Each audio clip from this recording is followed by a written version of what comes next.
Kia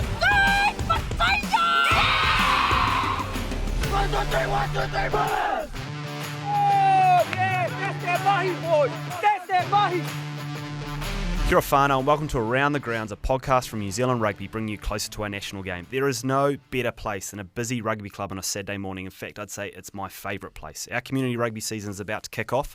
To celebrate the start of the season and discuss some of the innovations and changes in 2024 as General Manager of Community Rugby, Steve Lancaster. Welcome to the pod, mate. How you going? Yeah, good. Thanks, Rob. It's a busy time, but great to be here. Yeah, it is. I can imagine there's a lot going on in rugby. There always is, but also obviously the start of club season's not too far away. So I imagine, being the head of community rugby, it's a busy time for you.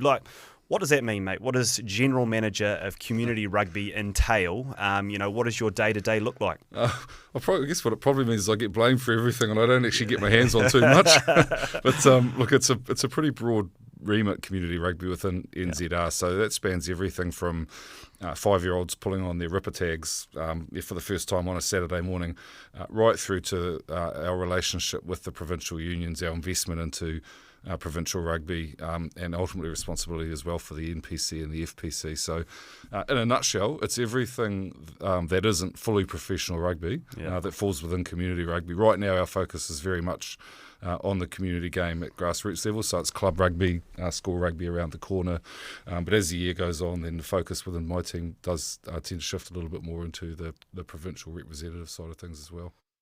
Mate, big old job that one, no doubt. Look, Around the Grounds, this pod's all about community rugby, which is cool, and it literally is the engine that drives the game, isn't it? It's important to highlight some of the stuff that's going on out there because everything else flows off it, doesn't it? And I have no doubt while you say, you're probably behind the laptop or on the phone a little bit too much for your liking, but you must hear and see of some pretty cool things that are happening out of the game because sometimes it's the bad stuff that bubbles to the top, not just in rugby or sport, but just in life, that's just the way it is these days. But invariably what I find is when I'm out and about on a Saturday morning or during the week, there are good people doing good things every week. And that's what drives the game, isn't it?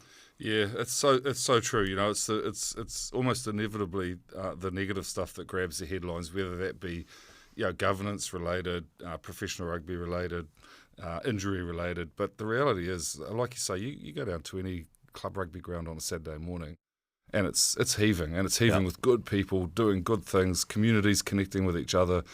For me, that's what fills my cup, and that's what gets me out of bed and every morning really to come to work is to ensure that all of the wonderful things that this game offers New Zealand as a whole continue to be there, and that rugby continues to be right at the centre of that. And we're allowed to blow our own trumpet a little bit, in the sense that why not? It's a podcast about the community game, but yet we talk about the game of rugby, what it gives you, winning, losing, building a bit of resilience, making best friends for life, but also there is a network of clubs throughout the country that are really important parts of their communities, isn't it? That is, on a Saturday, it's what we do. I go down to my local rugby club, I take my boys in the morning and I often watch the senior game in the afternoon. It's what I do. Yep. And for a lot of people in my area, it's what they do. It's the day of the week I see those people. It's the only day of the week. Sometimes I see those people. They're my friends.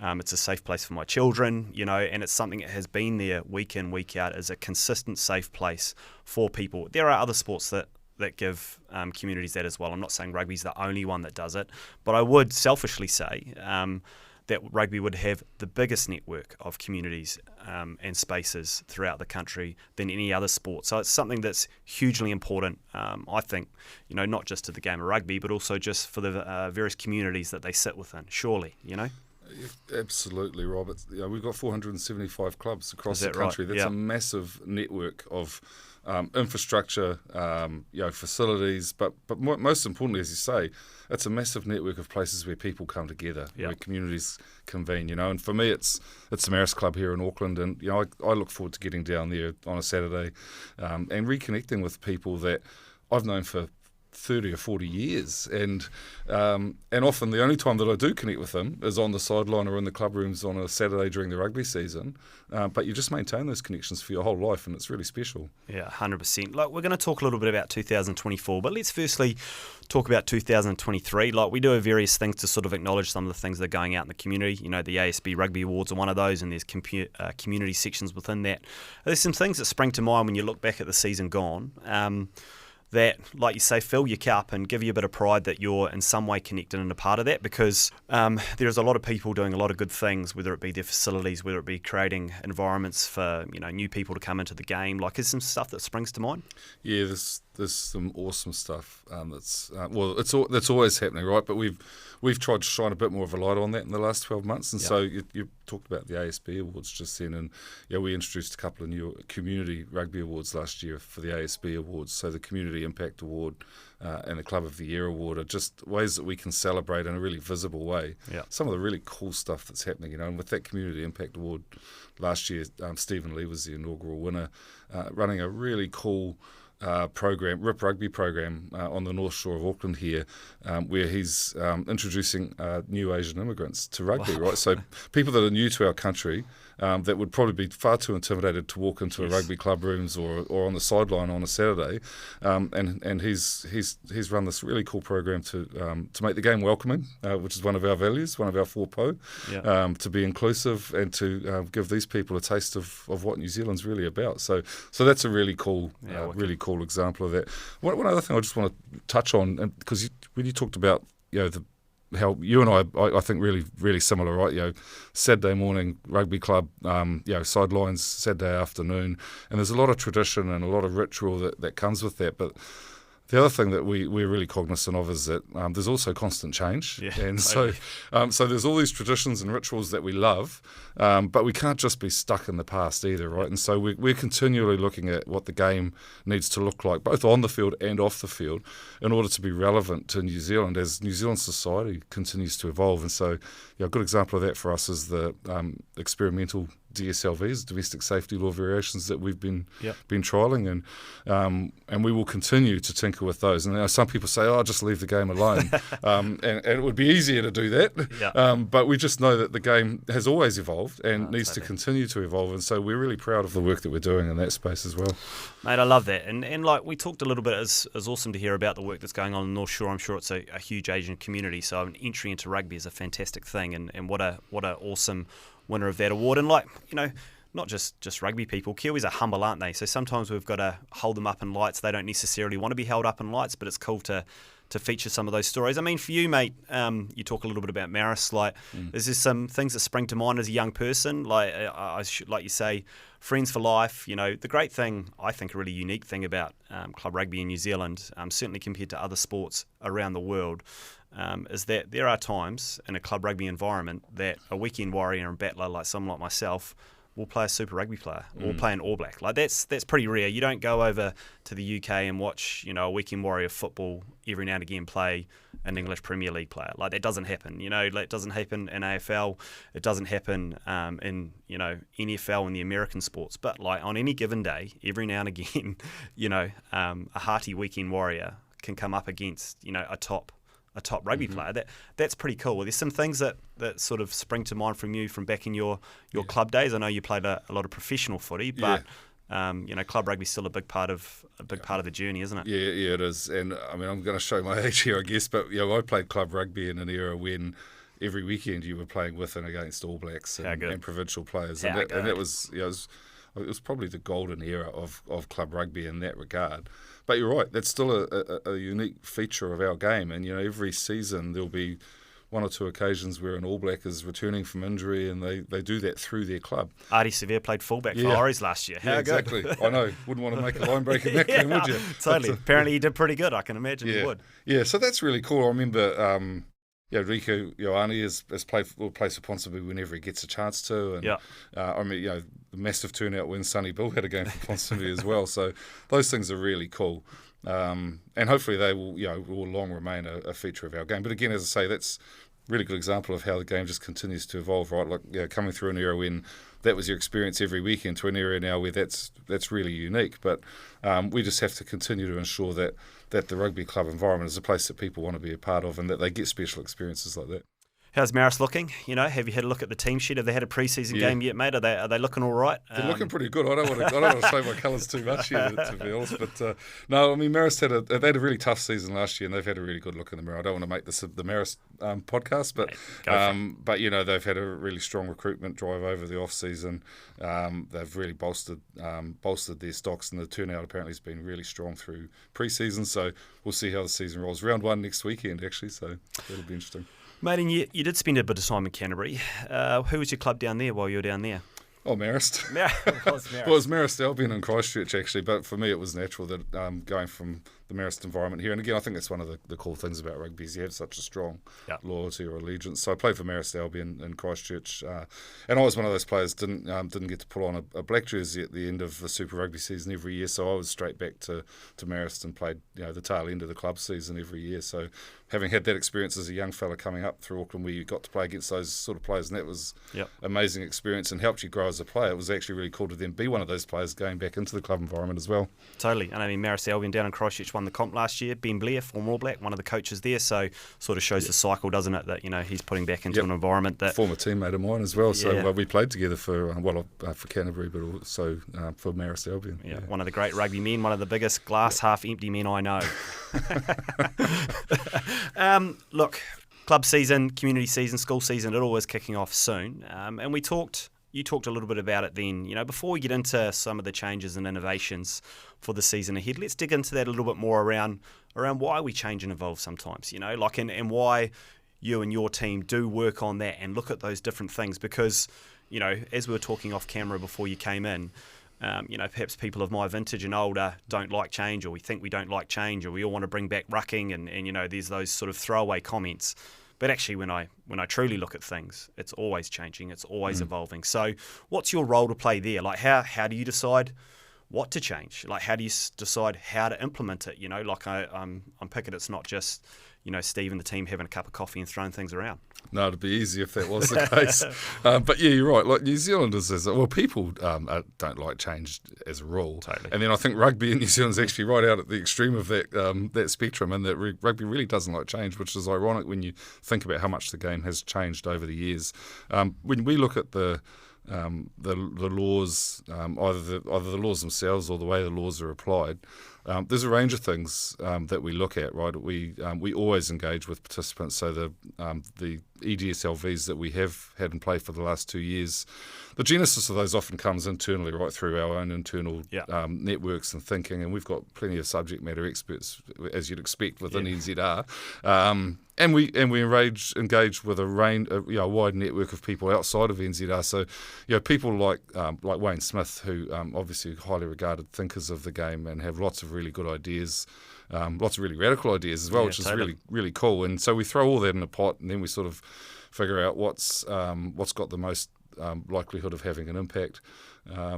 And then we'll test that again outside of NZR with provincial unions in particular, and they'll represent their communities, and then we trial them, and that's why we've got these new for the last 2 years now experimental law variations where we do trial them. We think they'll work, but we don't know. And so the lower tackle height has been one that we've been really, really heartened by, as has the law variation around the scrum offside for the halfback, but in the first year that we introduced these experimental law variations, we also introduced a law variation where the kick receiver couldn't leave the ground, and we thought that would enhance the safety of the game around aerial collisions, which look really bad and create the potential for injury. Feedback from participants was they didn't really like it. The evidence when we analysed match footage was it didn't happen much to begin with, and when it did, it wasn't really having a bearing. So we dropped that. So it's not just it's not a Trojan horse to push through changes. We genuinely want to try things, see how they work. If they work, great. If they don't, then we'll just drop it and move on. And so we do incubate a few things in the community game. Some of those flow through to the international game. So now there's talk about a lowering of the tackle height for international or professional rugby, and we know and we're really proud of the role we've played, and we're going with below the sternum as tackle height, which World Rugby have adopted. So some of those things we think we can lead. Not everyone likes it when we're trialling these things, but it's an important part of the game remaining relevant. Oh, totally. I mean, God, if you go all the way back and talk to my father and my grandfather, used to just be able to kick the ball out in the full from anywhere. So they just used to boot the crap out of it. When I first started playing rugby, the offside line was the number 8's feet. And right up from lineouts and scrums, so there wasn't really as much space. There's so many things that change that you don't really realise until you think about it. Let's talk a little bit about some of the stuff that you were highlighting before. Particularly, I suppose, tackle height, because it's always a bit of a buzz category. So we're bringing that in, trialled that, seen as successful in all community footy. It's going to be tackling for the sternum and under. What worked about the trial? Like, what gave us the confidence to bring that in as a rule now? And also, what do we hope to see off the back of it, or what were some of the positive things that you saw to give you and the team confidence to bring it in as now an official rule rather than a trial? Yeah, well, there's two things that we look at with any of these law variations that we trial, and the first is safety, because they are by definition safety law variations. Yep. So the tackle height's a really good one where we assess, is it likely to, or do we think it will have an enhanced impact on safety of players, and the second is perception or appeal of the game. So does the game feel better? Does it look better as a consequence? I think it's a no-brainer for everyone that if you lower the tackle height, you reduce the risk of head impacts, head collisions, which is going to have a positive impact on safety. And the reason we're now into the second year of this trial, and we'll go a third, is in partnership with World Rugby, is we need to validate that around data and evidence. But just as importantly, the participants in the first year of the trial, and then the feedback out of the second, and we do extensive surveying and focus group discussion with players and coaches, has been really positive. They feel the game is safer. Yeah. They feel it helps the game flow. So another thing when you lower the tackle height is that you actually potentially free the ball, and that allows a bit more continuity. And in fact, continuity removes the potential for those direct, front-on impacts as well. So when you look at the flow of the game and how the game unfolds from phase to phase, it's almost a side effect of a low tackle height is you create increased opportunity for continuity, and that should in turn actually enhance the flow of the game, but also the safety of the game. Totally, and I think there's a couple of things we were chatting about before as well. Is like, one, we don't like change, but actually we're changing all the time, and like my observation is, in taking my own kids' team, is that when I'm reffing or when I'm just coaching on the sideline and someone else is reffing, I actually don't see many high tackles. That's being ingrained to those kids at a much younger age than it was perhaps myself or even yourself. And now it's just habit to tackle in and around that sort of range. So you don't see some of the stuff we used to see when I was young, which was a tip tackle or a clothesline or head on head. And the other point is too, from the safety perspective, which is hugely important, even though there's sometimes a few urban myths or community myths, let's call them, the largest incidents of concussions are from head-on-head, aren't they? Are from tackle height. Yep, you still get a few bumps and bruises from hips and knees and all these sorts of different things. Of course you do. But the majority are head-on-head, aren't they? Yeah, they are. And again, it's a really good point you make, right? The tackle isn't the only place where head impacts or head acceleration events occur, but it's one of the highest frequency areas and the most visible areas. Interestingly, in the women and girls game, one of the things that we've identified is that there's a higher incidence of head impact or head acceleration events from falling with poor technique. Yeah. And our theory on that really is that women and girls traditionally and generally will come to rugby and to contact sports later than boys traditionally have. Yep. And so they don't necessarily grow up learning how to fall safely.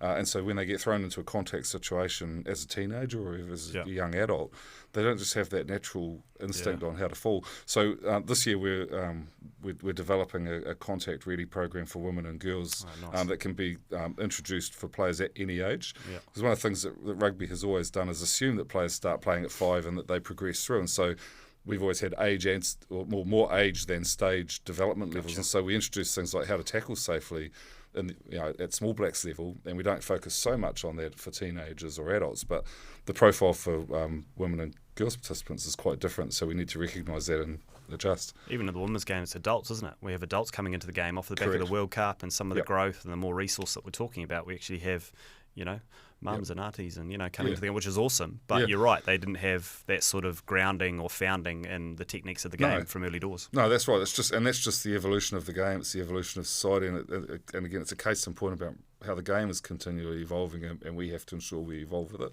Totally. Halfback offside at the scrum. I think it's no brainer to get those pesky halfbacks out of the way. They're a certain breed, aren't they? So this is something that, but in all seriousness, it was a bit of a messy part of the game, wasn't it? It was a scrappy part of the game. It was bloody hard to adjudicate as well. I could tell with refs, or even when I was doing it myself, I was like, are they on, are they off? This is a niggly part of the game. When actually, really, when we boil down to it, we just want the game to get going again. We're at a scrum, have a good contest, and if the ball's there available, let's get going. Yep, exactly right. And so this one is probably more balanced towards the flow of the game and the appeal of the game than the safety element. But again, logic says if you have less scrum resets, less scrums, you're reducing that opportunity for injury as well. But yeah, really, we just saw an opportunity to enhance the flow of the game by getting rid of those pesky halfbacks, as you say. Totally. This is a former tight forward, but this is one where we in the first year of the trial was the most positively received law innovation or game innovation by the participants. They loved it. Coaches loved it. Players really enjoyed it. They felt the game flowed better. The halfbacks were able to move the ball. Now, one of the things that we also know is that now gets introduced as a global trial with World Rugby. Professional and higher performance coaches will find ways to get around that, or to, and so the one concern, and again, this is why we trial it, is does that just mean actually that you're shifting that initial contact away from the 8 and 9 out to first receiver? And so again, we just have to test that and evaluate it. Oh, totally, but it sort of shows, doesn't it? Like that's why we evolve, we implement. You talk at a high performance level. There's some resource there, so they're always going to find ways to try and gain an edge. And to be honest, in many sort of organised premier club rugby or school rugby environments, they're doing the same thing, aren't they? So that's why there is the need to evolve. Maximum 1.5 metre push in the scrum for all community rugby is set for premier rugby clubs, and that is a bit of an evolution as well, isn't it? Like that's been coming through over the years, but talk us through the reasoning by making that a blanket rule outside of the Premier Club Rugby. Yeah, increasingly, it's and anyone that's involved in coaching or trying to assemble a team will know this. It's increasingly harder to find front rowers who are capable of playing in the front row and have and qualified to play in terms of the training that they've been through, and so. Increasingly, you actually see mismatches at the scrum, and look, we did. One of the things I often hear is, you're taking away the advantage of a dominant scrum. Well, 1.5 metres is probably from that corner of the table to that corner. A dominant scrum is still going to get an advantage. Totally. But what we're trying to stop is a scrum wheeling back 4 or 5 metres and then everyone falling back on each other, and that's a really dangerous situation. Totally. Anyone that's been in one will tell you that. So this is purely about safety of the game, but also recognising that it's getting harder and harder to find front rowers in the game, and so we want to make the game attractive to everyone. We want to make playing in the front row seem just as attractive as playing anywhere else on the field, and we think that this trial, this law variation, will support that. Again, and our initial findings is that it does. Not everyone loves it, as I say. There are the purists that say, well, a dominant scrum should be rewarded for that. And my response to that is that 1.5 metre you're still going to get an advantage if you can move the scrum 1.5 metres. Totally. I mean, I watch a lot of school rugby and where it's a 1.5 metre push, and if one team has a better scrum than the other, it's extremely noticeable and it's an advantage. Like there's no doubt about it. That's right. And you, again, when we go back to our, we don't like change, but we change all the time. You don't have to go back too far into the rugby archives to see how different a scrum used to be, how the boys used to roll in and the size of them. But I really like the aspect too of around, because some kids are bigger than others and some kids are more aligned to playing in the front row.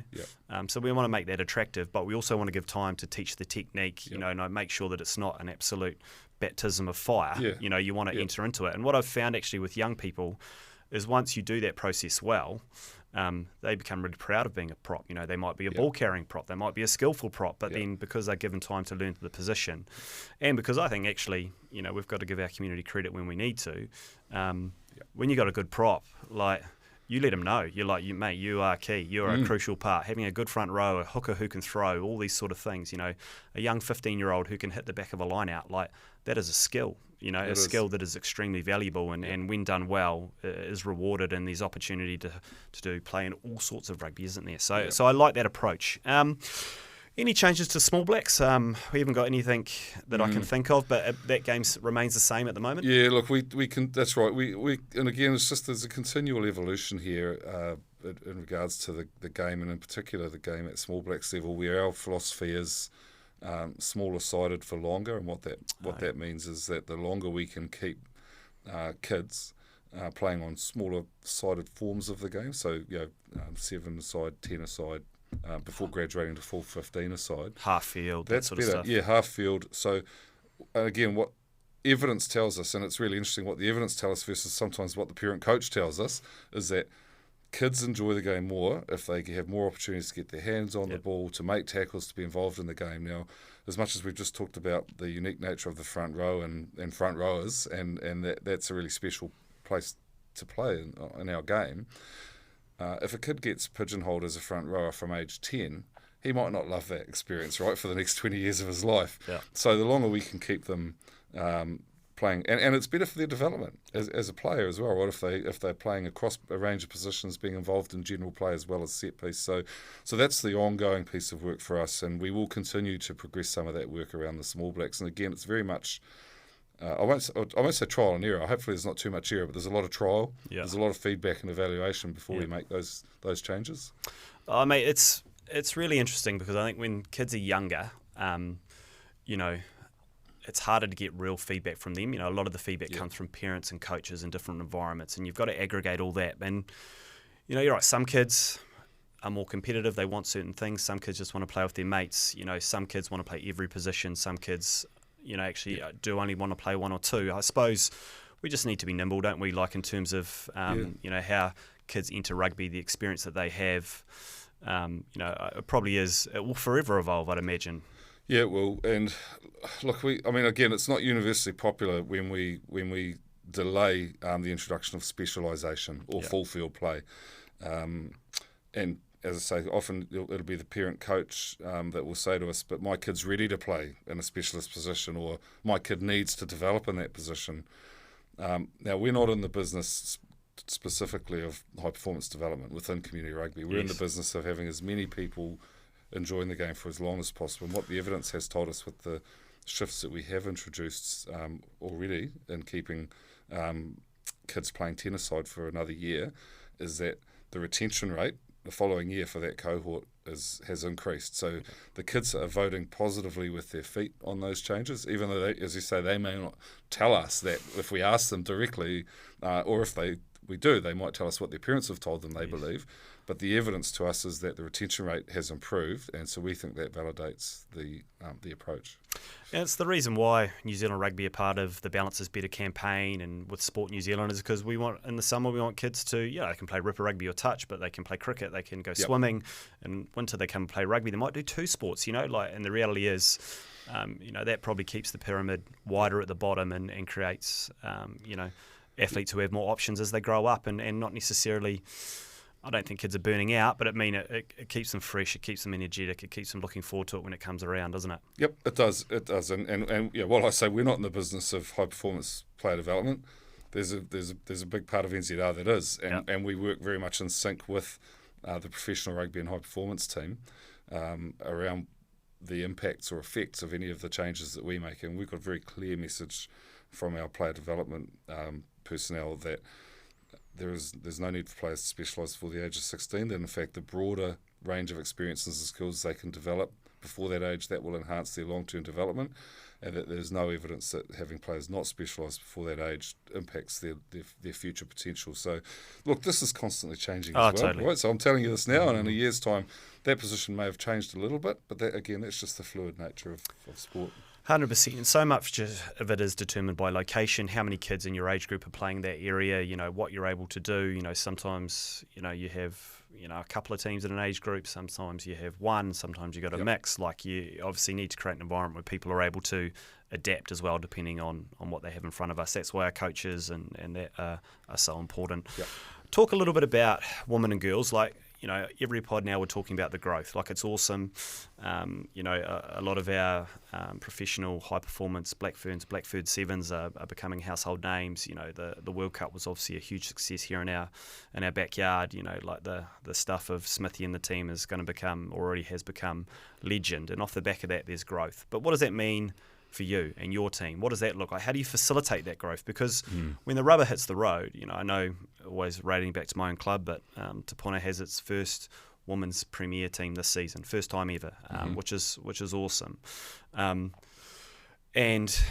we don't necessarily have, specific changing rooms for our female players. We have X amount of set of lights on any given night. We have, getting not just the players, but the coaches, the management, the physio, all the things that go around a team, the jerseys, probably more specific jerseys for our wahine. There's just all sorts of considerations, isn't there? And it's good stuff to have to work out. But what are you guys doing to try and help facilitate all that? Because it's in many parts of the country, it's happening at pace. Yeah, it is, and it would be easy to be overwhelmed with that list of challenges you've just outlined, but which is entirely accurate. But it is happening at pace, and that's awesome that Te Puna have got their first women's premier team. And I actually can't tell you how many conversations I've had over the last few months where people have told me that their clubs haven't got their first women's premier team, which is just awesome. So it is happening. It's happening at pace. One thing we observed last year, we had a really strong growth in women's and girls' numbers across the board, but in particular we saw a big jump in the number of women playing club rugby, senior club rugby. So that's a really real positive area of growth for us. What does it mean for our team? What it means for our team is that we really need to play an enabling and a leadership role in that. We at the end of last year established within the community rugby team a dedicated women and girls rugby team or sub team within that. We've got 5 staff in that team now who work with provincial unions to support their plans around the growth of women and girls rugby. We're not hands-on, right? That's the job of the provincial unions. Yep. So they're the ones that are working alongside their clubs around with those challenges around training facilities, changing facilities, outfitting, all that. But we're working really closely with all 26 unions on their plan. We have last year we launched our National Women and Girls in Rugby strategy. The growth of our team in that space is a reflection of that. And so we have geared up to work alongside the unions to support and enable that. So we have the opportunity to generate insights nationally. We have the opportunity to generate resources that can be shared. So I talked about the Contact Ready program that we're developing. That's one of 5 priority projects for women and girls this year that within community rugby that we'll be developing. Our job is to work alongside the unions to provide leadership where it's needed, but to swing in behind where it's not, right? So across the 26 unions, there's a really varying degree of readiness, of demand, of desire. And so we just want to work alongside the unions and to sort of nurture that growth.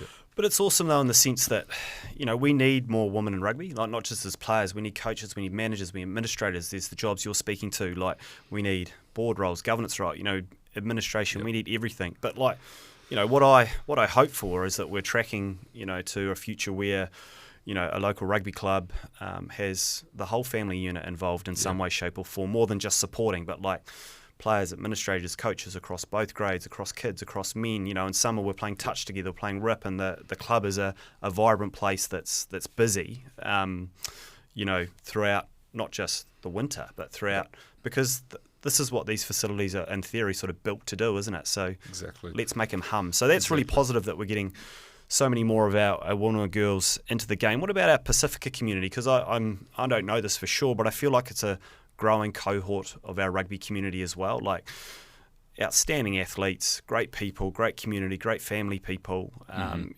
then, smile at you on one side of the rugby field and then absolutely clatter bodies once our Pacifica communities get onto it. But, same thing, what are we doing to support, that part of the rugby community, which is so important to the majority of rugby clubs throughout the country? Yeah, I'm glad you asked, actually, because it's a really, really good observation and really valid. One of the unique things about New Zealand is our demographic makeup, and in particular that we have such a strong Māori and Pacifica component within New Zealand, and that's reflected in rugby. And in fact, Māori and Pacifica are over-represented or over-indexed in terms of playing numbers within community rugby, but they're underrepresented when it comes to non-playing roles. Yep. So if that be that coaching, volunteering, governance, sitting on club boards and the like. So we recognise that. We first thing I'd say is we've absolutely recognised the contribution that Pacifica peoples have made to rugby in New Zealand at all levels. We want to celebrate that and to work alongside those communities to find ways to enable their representation across all facets of the game to be really strong. So last year I know we talk about lots of strategies that we released, but we also last year did sign off on our first ever Pacifica rugby strategy that was developed by our Pacifica Advisory Group, which is corralled and led by Ronnie Clark, who works for us at NZR. Beautiful man. Wonderful guy, and the right guy for the job. I will say he's just... incredible. Ronnie is amazing, which everyone knows, right? He does such a good job, and this is another example of where he's done a great job. So that strategy was developed over the course of at least 12 months.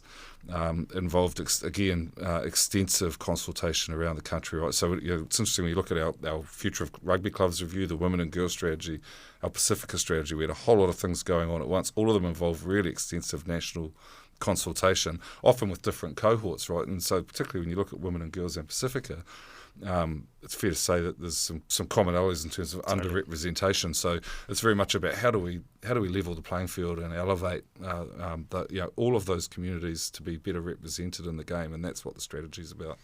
That's that whole thing, if you can't see it, you can't be it. And we've seen that with the women's game, and we're seeing the flow-on effects of seeing our girls on the TV and seeing some of our really strong players becoming household names. But it's starting to happen a little bit in Pacifica Rugby. You talk about some of the great men, like a Ronnie Clark, Sir Michael Johns is involved, Sir Brian Williams, like great men from the Pacifica community. But like Tamasi Thama, he's now coach of New Zealand Sevens team. Tana takes Moana Pacifica. So early days, but starting to show that there is a pathway there, but we need more, don't we? Like we need more people involved in any number of roles.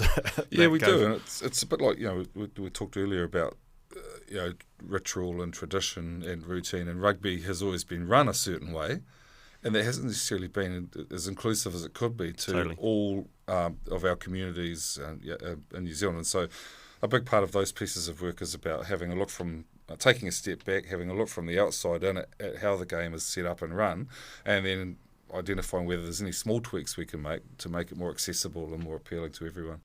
We're talking a little bit about, perhaps some of the new things we're trying to put in place, the direction we need to go, but also too we've got to sort of keep the base as well, don't we? Keep the foundation of the game, and the old school's not always the bad school. Like in many regards, that's the stuff the game's built on. Club sustainability is important. We talked a little bit about these network 400 odd clubs that you spoke to throughout the country, which in many regards are more than just a local rugby club to the community that they sit within. How in your role, in your team, how can we ensure these clubs are best placed to sustain and be there, when my kids are my age and where their kids are their age, and that that those places not only remain, but to use probably a bad term, fit for purpose for the evolving nature of rugby in New Zealand.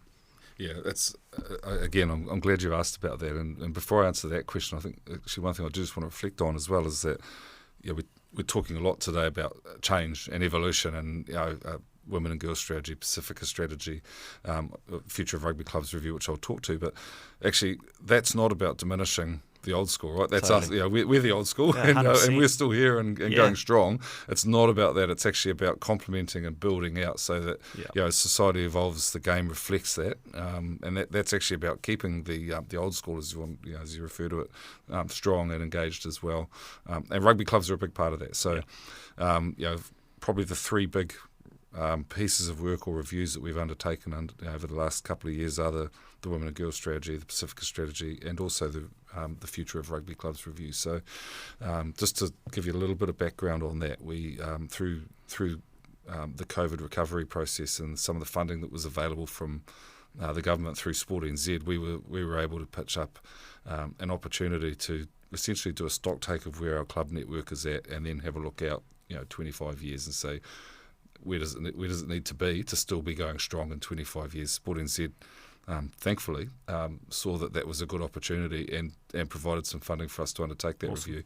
So for the last 18 months, we've been conducting a genuinely national process, and in fact, anyone that's listening to this that's involved in club governance, I would say will be familiar with it, because we had really high engagement. We had submissions and input. We had town hall meetings around the country that were attended by people involved in club rugby. So this is different to anything else that we do, and that generally we recognise and acknowledge that the clubs are members of their provincial unions who are members of us, and so our relationship isn't directly with clubs, it's with provincial unions and through them to clubs. But this project was slightly different, and this is one where NZR took a direct approach to clubs with the support of provincial unions. That report is about to land, so we'll be launching that or releasing that within the next month. We're just sort of waiting for the finishing touches to be put on the actual report itself and to be in publishable format, but an absolute raft of findings there, and it won't surprise anyone to know that it identifies a lot of challenges in the landscape for rugby clubs. There's some declining trends around participation at club rugby at senior level.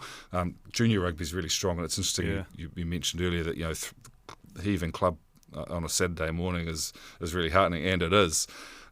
We also want to see the club really, really healthy on a Saturday afternoon when the adults are playing. So some of those trends are concerning, but massive opportunities around women and girls participation, different forms of formats of the game. Funding is getting harder and harder to access, so there are more and more. So clubs recruiting their own sort of funding, whatever that may be, sponsorships is getting tougher. So commercially, it's just I think everyone knows again that that's a tough environment, and then trust funding, gaming trust funding is. Traditionally rugby's been at the front of the line, or knocking on the door to gaming trusts for funding, and had a really strong relationship there. There are more and more sports and other entities that are appealing for that. We've got sinking lid policies in some cities, which means that there's as venues shut down or go offline, they can't be replaced. So so what you see is that the pot is actually shrinking a little bit. So that's a real challenge. Facilities, right? The age of our club facilities around the country is something that we see as a looming issue. And when you marry that up with the challenges around funding, we need to come up with some creative solutions around how do we ensure that club facilities are able to be maintained, be attractive, offer amenities for both gender or for all genders. So it identifies a number of challenges, but importantly, it also identifies some recommended actions in terms of what rugby can do to address those. So none of this is a death knell by any measure. It's very much a stock take of here's where the network of clubs is at, and the health of clubs across the country, and it varies by region. Here are the trends that have been identified, here are some of the issues identified, and here are the opportunities, and here are some actions that can be taken. So once we publish that report, the next step will be for us to work with the provincial unions to understand, okay, who does what? Totally. Because while roles and responsibilities. And while we've undertaken the report, we don't see ourselves as the national body being the implementers of it. Right. That's very much for local provincial unions with their local clubs to work out, and we'll be here to support it. We'll provide resources and support where we can, but we've just got to work that out as the next step. Excited to read that, because sometimes when you discuss things, it all seems so easy, and I've got all the ideas and a bit of blue sky thinking, and I want to see partnerships with Touch Rugby New Zealand, and I want to see local council involved, and I want to see our clubs become sport hubs, and my kids can play rugby in the morning, and then when dad's playing in the afternoon, they can go off and shoot on the basketball hoop as well. And like, this is how can this all be? But I suppose, like you say, it's taking the recommendations off the paper and bringing it to life, and that's a people thing, isn't it? Like, that's where we require good people who are passionate to pick up the mantle and have a crack. Yeah, absolutely. And one of the pieces of low-hanging fruit, I think, that will come out of this report is the opportunity to leverage good examples or examples of best practice. So you talk about amalgamated facilities or hubs. You talk about different ways that things that clubs are doing currently, and there's some great examples there. So if there's a really good example of a club in Wellington that's adapted and is proving that things can work, then we should be ensuring that clubs in Invercargill have got visibility of that, right, and that they can learn from it. Yeah, totally. No, it's a bit of a theme, but it's like there's challenges and we talk about these things and we create a few probably community myths, but like there's so much opportunity as well, isn't there? Like I look at some of our community spaces, I look at actually how many people some of these spaces serve, and if we can just sort of aggregate that energy, bring it all into one, then the opportunity to grab local sponsorship and for businesses to be more involved, to create opportunities and places for whole family units, like it's all kind of there. We just got to sort of package it up, don't we, and drive it hard. So, mate, that's your job. Keep chipping away. But as I say, get blamed for everything. Do nothing. Totally. But look, as you alluded to, like we need to continue to invest into our rugby clubs. Like it's important. Like, you know, without the lights going on, things don't happen. You know, so I see you guys have renewed with Bunnings again this year, and like they do some good stuff. Like the Rugby Assist program, I've seen a little bit of. There's some videos on the website around some of the work that's gone on. But I mean, this is actually sort of tangibly what we're talking about, isn't it? We're got a fund of money with one of our sponsors, Bunnings, and we're standing things up. Yep. I can't speak highly enough of Bunnings as a partner and of that partnership. And you know, all the time I've been involved in rugby, this is the first time we've had a national sponsor at NZR level providing benefits directly into rugby clubs. And so, you know, the Rugby Assist program provides $300,000 a year of contra, essentially, of you know, materials and services through Bunnings to rugby clubs. And so so Te Puna should be lining up next don't year. You worry, mate. 100%. Women and girls changing room, which has been one of the things that regularly comes through, or gender friendly changing rooms. But look, the Bunnings partnership, I mean, they really care about their communities, and so they partner with us for our national competitions, and that gives them the brand visibility on a national level.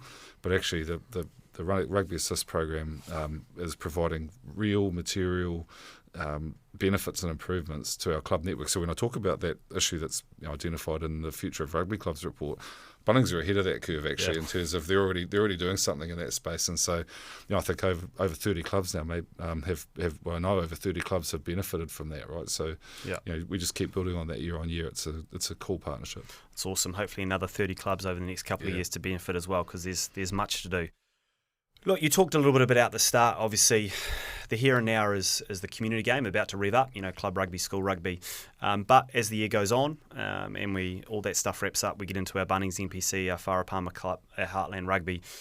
And I love that comp, sometimes it's very topical, but like invariably what happens in any given season is a player or two from my local club goes through and ends up playing for the real Bay, the Bay of Plenty, and like that's a friend, that's someone I know, that's a connection, and so that's what that competition gives us. It is connected to our club footy in so many instances, and it's normally good footy. Like it's normally at a good time of year. It's getting a bit warmer again. The grounds are getting a little bit firmer.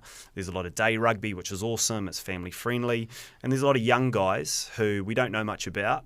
And then within a year or two, they're in a super team, and who knows, they're even All Blacks teams. So it's a topical but really, really important part of our rugby landscape. For you, what's the parts you love? What are you looking forward to for the season ahead? Because the draws are out. It's all decided. We've got, the Naki were champions. There's Ranfurly Shields like there always is. Like, I love Heartland footy. Like, it's awesome. It's still got some of my mates play, which is ridiculous. So, what do you look forward to, mate, when it gets to that part of the year? Yeah, well, all of the things you just described, really, right? Like, it's the essence of our rugby. It's representative rugby. So it is, as you say, it's where players can progress out of their local club competitions into a national competition where they get to play on a national stage alongside and against fully professional players, All Blacks, or Black Ferns in the case of the Wharapama Cup as well. Absolutely. Right? So we're not just talking about the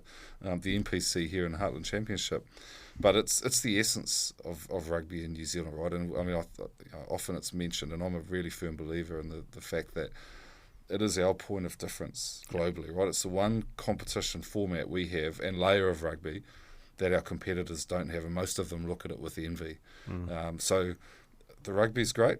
As you say, it's a time of year when it's good, and I remember playing in it as well, right? Like you love those Saturday, Sunday afternoons where you get to run out with the sun on your back and have a really hard game of rugby against really strong opposition.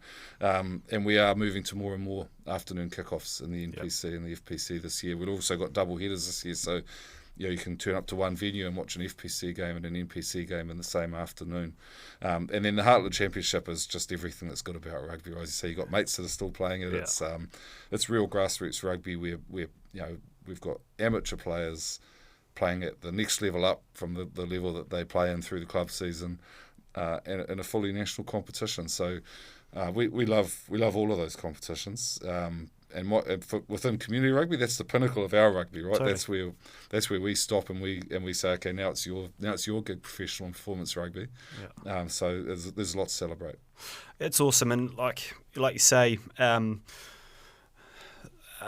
those competitions will evolve, like everything else in rugby. They will continue to evolve. We'll always find a way. But what is unique every season, there's going to be a guy who's a builder and has been working full-time, and then actually he gets a little gig for the Bay of Plenty, and then hang on 2 years later, like he's a chief. Like that pathway still exists. You don't hear those stories in a lot of other sports around the world. You certainly don't hear them in sort of professional football. You don't hear them in sort of NFL or anything like that, because there's not that opportunity to still be in the game and come into that pathway, which is, the Curtis Roners and the some of the, I know Tamasi Thama came through Heartland Rugby before he then went into Manawatu and then into the Sevens. So that's always going to be a really special part of the game. Mate, thank you so much for coming in. I appreciate it. Like, you're a busy man anyway, but it's a particularly busy time of year, and as you've outlined in this pod, there's a number of things going on. But I think both of us are extremely grateful for the people out here who drove all this stuff, isn't it? Like, there's some absolute champions in the club game. Yeah, I agree. I'm really fortunate to work in the part of the game that I do,